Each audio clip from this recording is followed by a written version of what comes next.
Hello friends, welcome back to the channel. मैं रोविंद धीमान आपका स्वागत करता हूं। तो भाई, आप मोस्टली वीडियोस में क्या देखते हो कि लड़ी की लड़ी लगी हुई है और वीज़ा पे वीज़ा मिल रहे हैं, है ना। मोस्टली वीडियोस में आप यही देखते हो। लेकिन भाई, मैं थोड़ी सी रियलिटी पे बात करता हूं अपनी वीडियोस में। जो भी वीडियोस आपने पहले भी देखी होंगी सारी, तो आपको क्या लगेगा कि जैसे अभी थंबनेल में आपने देखा कि फ्रेश पासपोर्ट पे एक बच्चे का वीज़ा अप्रूव हो गया। ठीक है, ये आपने देख लिया। अब आप इमीडिएटली जज करने लग जाते हो अपने आप को। उसमें आप क्या सोचते हो कि भाई, इनको फ्रेश पासपोर्ट पे वीज़ा मिल गया, शेनिगन वीज़ा मिल गया, और बच्चा था, इसको तो कोई ट्रैवल हिस्ट्री नहीं, कुछ भी नहीं, लेकिन फिर भी इनको वीज़ा मिल गया। आप ये अज्यूम कर लेते हो कि भाई आपको भी वीज़ा मिल जाएगा। आप जाके अप्लाई कर देते हो सेम कंट्री का, और उसके बाद आपका जो रिजल्ट आता है वो आता है नेगेटिव, यानी कि रिफ्यूज़ल। ऐसा ही होता होगा मोस्टली लोगों के साथ। अगर जिनके साथ ये हुआ है, हो चुका है ऑलरेडी, और जो लोग ऐसा सोचते हैं, नीचे कमेंट करके जरूर बताना एक बार वीडियो में कि एक्चुअल में ऐसा है या नहीं है। यानी कि आप सोशल मीडिया पे बहुत सारी वीडियोस देखते हो, इंस्टाग्राम पे, यूट्यूब पे, कि 15 शेनिगन वीज़ा की लड़ी आपको लोग दिखाते हैं। कोई 20 दिखाता है, कोई 50 दिखाता है, कोई कुछ दिखाता है, कोई आपको चारों तरफ, हर तरफ आपको वीज़ा वीज़ा दिखते हैं मोस्टली वीडियोस में। लेकिन एक्चुअल रियलिटी क्या है, वो आपको कोई भी नहीं बताते। कोई नहीं बताता भाई, क्योंकि जो रियलिटी है वो एक्चुअल में कुछ और होती है, और उसका आपसे लेना देना बहुत है, लेकिन बताता नहीं है कोई। अभी अभी जैसे अभी रिसेंटली अपना ये वीज़ा अप्रूव हुआ है, ये बच्चे का, इनका वीज़ा अप्रूव हुआ है फ्रेश पासपोर्ट पे, बट उसकी भी कंडीशंस होती हैं। उसकी प्रोफाइल क्या थी, कैसे वीज़ा मिल गया, भाई ये चीज़ भी आप लोग समझा करो। तभी भाई जाके जो है आपको वीज़ा मिलेगा। अदरवाइज आपने वीडियो देखी, आपने जाके उस कंट्री का वीज़ा डाल दिया, देन आपका वीज़ा हो जाता है रिफ्यूज़। मेरे पास बहुत कॉल आती हैं, बहुत बंदों के मैसेज आते हैं कि भाई हमने नीदरलैंड का डाला था और वीज़ा हो गया रिफ्यूज़। तो मैं पूछता हूँ कि भाई, नीदरलैंड का आपने क्यों डाला, कैसे डाल दिया नीदरलैंड का? जब नीदरलैंड वीज़ा दे ही नहीं रहा तो आपने कैसे डाल दिया? बोला कि हमने वीडियोज़ देखी थी यूट्यूब पे, और यूट्यूब पे वीडियो देख के हमने डाल दिया। तो भाई, कहने का मतलब ये है कि आप वीडियोस जरूर देखो, बट उसमें प्रोफाइल क्या थी, वीज़ा किस बेस पे अप्रूव हुआ है, वो जानना बहुत ज़रूरी है, जो कि मोस्टली लोग नहीं करते हैं। तो इसमें अब आपको करना क्या है, मैं बताता हूँ। इनका वीज़ा हुआ है विदाउट विदाउट एनी डॉक्यूमेंटेशन। क्योंकि देखो, बच्चे का तो क्या ही डॉक्यूमेंटेशन होगा, आपको पता है, कोई प्रोफाइल नहीं, कोई बैंक स्टेटमेंट नहीं, कोई कुछ नहीं। इनका वीज़ा लगा है पेरेंट्स के बिहाफ पे। ठीक है, ये तो कोई कोई इनकी सेल्फ स्पॉन्सर्ड ट्रिप है तो है नहीं, क्योंकि बच्चा है, 8 महीने का बच्चा है, और इसको ही इमीडिएटली फिर शेनिगन वीज़ा भी मिल गया। इनको वीज़ा मिला है इनकी फादर की प्रोफाइल पे। फादर क्या करते थे, क्या बिजनेस था, वो मैटर करता है। इनका खुद का पर्सनल उसमें कोई मैटर नहीं करता। हम इसमें बात कर रहे हैं माइनर, यानी कि जो पेरेंट्स के साथ बच्चों की फाइलें लगती हैं, या फिर जो बच्चे अ, मतलब 12 साल, 13 साल, 8 साल, 10 साल ऐसे होते हैं, माइनर बोलते हैं इनको। उनकी प्रोफाइल कोई होती नहीं है, सेल्फ स्पॉन्सर्ड तो होती नहीं है, लेकिन उनको भी वीज़ा मिल जाते हैं। जैसे इस इनको मिल गया, अब इन फ्यूचर तो भाई देखो, अभी बच्चे का ही वीज़ा लग गया, तो इन फ्यूचर तो डेफिनेटली इनके बहुत अच्छे चांस हैं, किसी कंट्री का वीज़ा इजीली मिल जाएगा। क्योंकि बच्चों का ही जब लग जाता है, ट्रैवल करके आ जाते हैं, तो ट्रैवल हिस्ट्री बहुत अच्छी बन जाती है, एंड ट्रैवल रिकॉर्ड जो होता है भाई, वो एम्बेसी के पास रहता ही रहता है। तो आपको सबसे पहले ये जानना जरूरी है कि भाई, जो भी वीडियोस आप देखते हो, थोड़ा सा उसकी स्टडी भी किया करो। वो कंट्री दे रही है कि नहीं दे रही, उसका भी आपको पता होना चाहिए। और आपकी खुद की प्रोफाइल, जो कि मेरे हिसाब से आप कंफ्यूज रहते हैं कि करनी चाहिए या नहीं करना चाहिए, लेकिन आप क्या करते हो, वीडियो देखिए, आप कोई किसी से भाई बातचीत नहीं करते, कुछ सोचते नहीं हो, सिंपली उठा के डाल देते हो और रिफ्यूजल आ जाता है। मोस्टली केसेस में ये होता है। लेकिन आप थोड़ा प्रोफाइल को भी समझा करो, डिस्कस किया करो जो भी एक्सपर्ट हैं उनसे, ताकि आपको भी मिले। और एक चीज़ मैं और बताना चाहूँगा, इनको वीज़ा है मिला सिर्फ और सिर्फ 7 दिन का। ये भी आप देखो, ये भी एक इंटरेस्टिंग चीज़ मैं आपको दिखा रहा हूँ। सिर्फ 7 डेज़ का वीज़ा मिला है, यानी कि 7 डेज़ के अंदर इनको जाना पड़ेगा, और 7 दिन के ही अंदर इनको वापस आना पड़ेगा। कोई इशू नहीं है इसमें, ये अच्छी बात है, क्योंकि भाई आपका जो ट्रैवल प्लान है, ट्रैवल प्लान के अकॉर्डिंग ही इन्होंने दिया है और उसी टाइम के अकॉर्डिंग इनको ट्रैवल भी करना पड़ेगा। अब ये कहीं पे जाते हैं नहीं जाते वो एक अलग मैटर, लेकिन कंट्री में इनको एंट्री लेनी पड़ेगी, देन इनको एग्जिट करना पड़ेगा।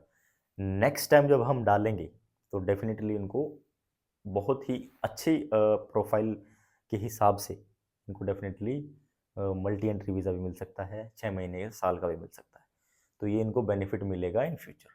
लेकिन अभी आप लोगों को मैं थोड़ी एक चीज़ समझाना चाहता हूँ कि माइनर की हम इस में बात कर रहे हैं इस वीडियो में। तो इसमें क्या है, माइनर के लिए कोई डॉक्यूमेंट्स इतने नहीं होते। जैसे कोई बच्चा स्टडी करता है तो उसमें उसके स्कूल के लीव सर्टिफिकेट लगता है, या फिर बच्चे जैसे मोस्टली स्टडी ही करते हैं तो स्कूल का लीव सर्टिफिकेट हो गया और उनका आई कार्ड वगैरह हो जाता है। तो ये सिर्फ बच्चों के डॉक्यूमेंट होते हैं। बाकी जो पूरी की पूरी ट्रिप होती है वो फादर या पेरेंट्स स्पॉन्सर करते हैं।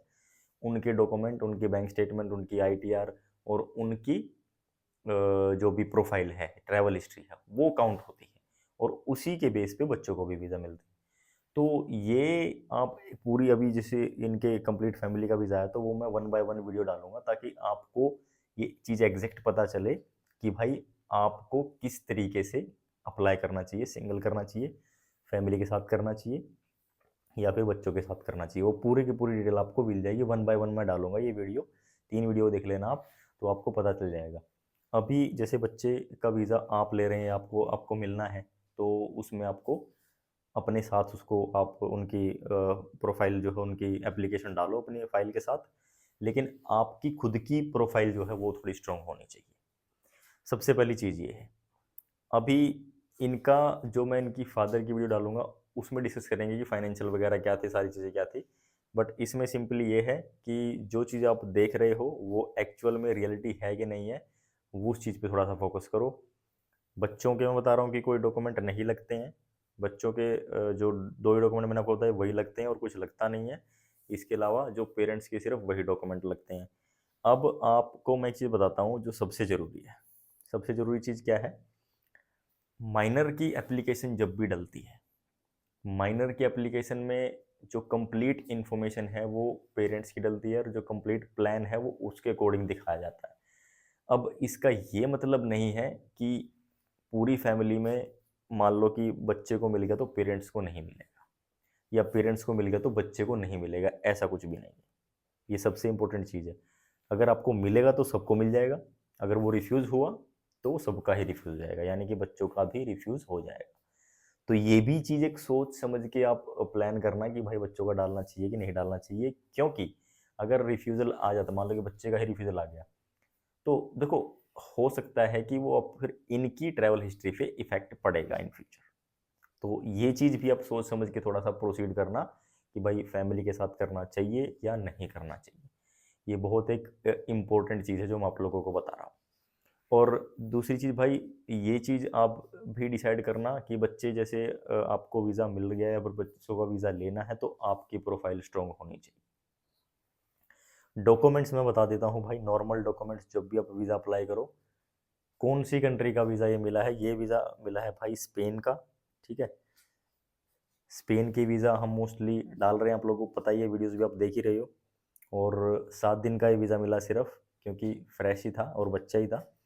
7 दिन का वीज़ा मिला है और वो भी सिंगल एंट्री, मल्टीपल एंट्री नहीं है, सिंगल एंट्री मिला है। हाँ, जो और इसमें ये भी नहीं है कि भाई आप जैसे अभी जो हमने प्लान दिखाया था वो आप आगे पीछे कर सकते हो, ऐसा भी नहीं है। जो एग्जैक्ट डेट हमने शो करी थी उसी डेट का दिया है और उसी डेट पे ट्रैवल करना पड़ेगा, इससे आगे पीछे नहीं कर सकते। जैसे और कंट्री में क्या होता है कि 3 महीने का वीज़ा दे देते हैं या फिर 3 मंथ की वैलिडिटी दे देते हैं, 10 दिन की एंट्री आप, या 15 दिन की, या फिर 1 महीने की एंट्री। आप जब भी आपका मन करे आप ट्रैवल करो और मैक्सिमम 30 डेज़ आप वहाँ पे स्टे कर सकते हो, then you can come back. तो ऐसा करके भी आप कर सकते हो। तो ये काफ़ी सारी जो चीज़ें हैं वो डिपेंड करता है एम्बेसी के मूड के ऊपर भाई, वो आपको कैसे देती है। तो इनको तो मिल गया भाई फ्रेश पासपोर्ट पे, बच्चा था, बच्चे की प्रोफाइल। और थोड़ा माइनर के बारे में मैंने आपको बताया कि माइनर को क्या बेनिफिट है, क्या डिसएडवांटेज हैं। तो दोनों ही चीज़ें हैं, एडवांटेज भी है और डिसएडवांटेज दोनों ही हैं। तो इसके बेस पे आप खुद डिसाइड करना कि भाई आपको बच्चों के साथ करना चाहिए या नहीं करना चाहिए। और एक चीज़ आप बिल्कुल भी मत करा करो भाई कि वीडियोस देख ली, लेकिन स्टडी नहीं करी, एग्जैक्ट सिचुएशन नहीं पता क्या है, मोस्टली कंट्री जो है वो वीज़ा देती हैं या नहीं देती। ये भी एक बहुत बड़ा फैक्टर होता है कि किस कंट्री में आप डाल रहे हो और वीज़ा दे रही है या नहीं दे रही। हर एक बंदे की प्रोफाइल डिफरेंट होती है और ये ज़रूरी नहीं है कि भाई आपका वीज़ा रिफ्यूज़ हो गया तो आपको वीज़ा मिलेगा नहीं, और ये भी ज़रूरी नहीं है कि आपको हर एक कंट्री का वीज़ा मिलता चला जाएगा। ये चीज़ आप ध्यान रखना। रिफ्यूज़ल आते रहते हैं, पार्ट ऑफ ट्रैवलिंग है, घबराने की ज़रूरत नहीं है। आते रहते हैं लोगों के, लोग ट्रैवल करते रहते हैं स्टिल। अब मैं आपको बताता हूँ कि बहुत सारे लोग पूछते हैं कि कॉन्टैक्ट कैसे करना है, नंबर दे दो। तो भाई नंबर सिर्फ यही है हमारा इंस्टाग्राम, यहाँ पे आप फॉलो करो, मैसेज करो। कोई भी भाई फाइलिंग कराना चाहता है, फाइलिंग हम सारी कंट्री की कर रहे हैं भाई, यूएसए को छोड़ के उसका नहीं करते। आप किसी भी कंट्री की फाइलिंग कराओ, नॉमिनल चार्जेस के साथ आप डेफिनेटली सर्विस ले सकते हो। उसके लिए क्या करना पड़ेगा, इंस्टाग्राम पे फॉलो करो, मैसेज करो, वहाँ पे आपको इन्फॉर्मेशन शेयर हो जाएगी एंड किसी भी चीज़ के रिगार्डिंग आप डिस्कस भी कर सकते हो। तो ये था भाई इस वीडियो में लेटेस्ट वीज़ा के बारे में। स्पेन का रेशो भाई मॉडरेट है, बुरा नहीं है तो इतना ज़्यादा अच्छा भी नहीं है, मॉडरेट है, बट इसको आप कंसीडर कर सकते हो डेफिनेटली। कोई अपॉइंटमेंट का इशू नहीं है, कोई इसमें कोई मारा मारी नहीं है कि भाई अपॉइंटमेंट मिलती नहीं है, आप मत डालो, ऐसा कुछ नहीं है। बड़े आराम से आप इस कंट्री का वीज़ा अप्लाई कर सकते हो और रिजल्ट भी आपके सामने है। तो आगे मैं आप वीडियो में शेयर करूँगा, दो और वीडियोज़ आएंगी सेम इसी टॉपिक पे, पेरेंट्स की और बच्चों की, तो वो भी आप देखना, उसमें भी आपको काफ़ी इन्फॉर्मेशन मिलेगी। देन जो आपको सही लगे आप उस हिसाब से प्रोसीड कर सकते हो। मिलेंगे नेक्स्ट वीडियो में, till then take care, thank you.